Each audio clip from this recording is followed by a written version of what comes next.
Hindu மதத்தும் Christian மதமும் முஸ்லீம் மதமும் இந்த நாட்டில் இல்லாதப்ப இந்தியாவில் இங்க உள்ளவங்க தான் நல்லா கிறிஸ்டின், இங்க உள்ள இந்து மதத்தில் உள்ளவங்க தான் அந்த மாற்றம் எப்படி வந்தீங்கன்னா பெண் அடிமை அதிகமா இருக்கு. பெண்களை புரிய வச்சுதான் இந்து மதம் அதிகமா ஒரு அறிவு நமக்கு அதிகமா இருக்குல்ல, அதனாலதான் இவ்வளவு குழப்பம்.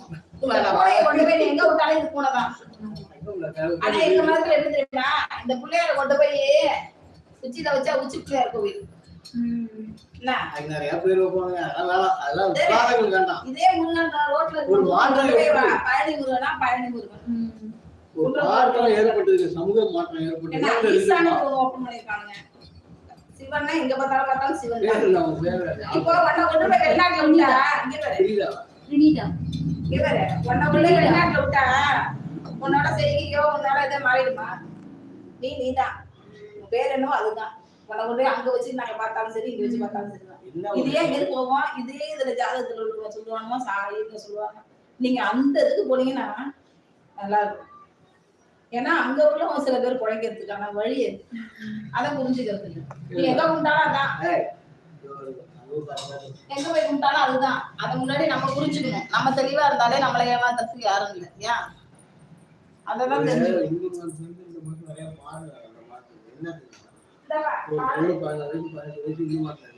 ஒரே ஒரு விஷயம் என்ன தெரியுமா, ஒரு விஷயம் என்ன தெரியுமா, நம்ம ஒரு இடத்துக்கு போகும்போது நம்மளோட மனசு ஒருநிலைப்படுத்துத இந்த ஒரு விஷயம் மட்டும்தான் இருக்கு. அது உங்க மதமா இருந்தாலும் எங்க மதமா இருந்தாலும். இப்போ ஒரு நிமிஷம் போனேன்னா கண்ணை மூடி ஒருநிலைப்படுத்துறோம் மனசை. அது நம்ம உடம்புக்கு நல்லது.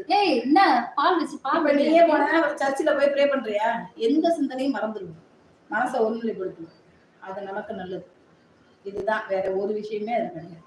படிக்காதவங்க நிறைய பேர் இருக்காங்க, படிப்பறிவு கிடையாது. பள்ளிக்கூடம் தோற்றதே கிறிஸ்டின் தான் இந்தியாவில் அதிகமாக.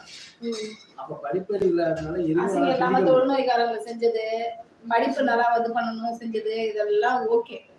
அதை வச்சு இப்ப எங்க மதத்துல எப்படி எல்லாம் பொய்யா உருவாக்கிட்டு இருக்காங்களோ அதே மாதிரி அந்த மதத்துல உருவாக்கிட்டு இருக்காங்க. எல்லா வெளிநாடுகளும் அந்த அளவுக்கு பக்தி யாருக்கும் இல்லை. யாரா இருந்தாலும் காசு அதுல எப்படி சம்பாதிக்கலாம் சொல்லிதான். இதுவே அந்த சர்ச்சுக்கே போய் நீ மாசம் மாசம்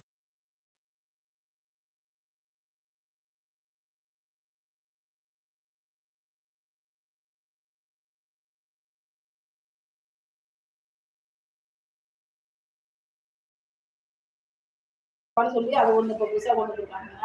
ஆனா இவன் புதன் மணிக்கு அந்த காசு வைக்கிற அம்மா சாய்பாபா காசு. அப்ப அவனோட நோக்கம் என்ன? காசு.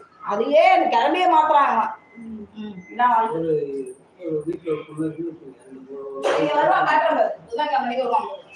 அம்மா அம்மா நானே இங்க அம்மா அம்மான்னு கிளம்பிட்டு போறேன். படிப்பறிவு